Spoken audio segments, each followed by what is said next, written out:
2월 자동차 산업이 신차 판매 등의 영향으로 내수 판매가 증가한 반면 생산과 수출은 신흥국 경기 침체 등으로 감소했습니다.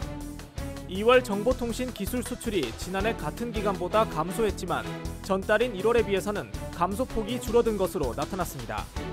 한국공학칼리먼이 코리아 리더스 포럼을 열고 신산업과 중국의 대응에 대해 논의했습니다. 전문가들은 중국에 대응하기 위한 미래 신산업 육성의 중요성을 강조했습니다.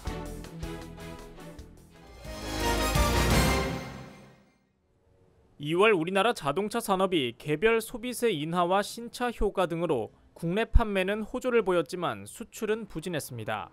산업통상자원부에 따르면 2월 자동차 내수 판매는 지난해 같은 기간보다 5.2% 증가한 12만 7,130대를 기록했습니다.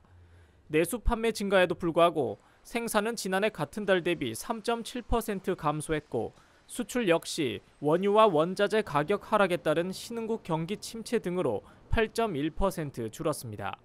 자동차 부품은 한국계 완성차의 해외 생산분 판매 감소의 영향으로 지난해 2월과 비교해 2.1% 감소했습니다. 2월 들어 우리나라 정보통신기술 수출 감소폭이 완화된 것으로 나타났습니다. 산업통상자원부가 발표한 2월 ICT 무역 동향에 따르면 수출은 지난해 같은 기간보다 9.8% 감소한 114억 7천만 달러로 집계됐습니다. 이는 전달의 17.8% 감소율을 보인 것과 비교하면 큰 폭으로 개선된 수치입니다. 수입은 지난해 2월 대비 1.5% 증가한 68억 8천만 달러였고 무역 수지는 45억 9천만 달러 흑자를 기록했습니다.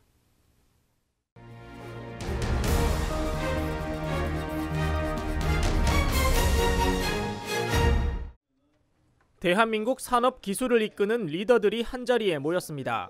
지난 18일 한국공학칼리먼은 산학연 전문가들이 참석한 가운데 101번째 코리아 리더스 포럼을 개최했습니다. 이날 포럼에서는 미래 신산업과 중국의 대응이라는 주제로 연사 발표와 패널 토론이 이어졌습니다. 연사로 나선 권영선 노무라증권 수석 이코노미스트는 올해 중국의 경제 성장률을 5.8%로 하향 전망했습니다.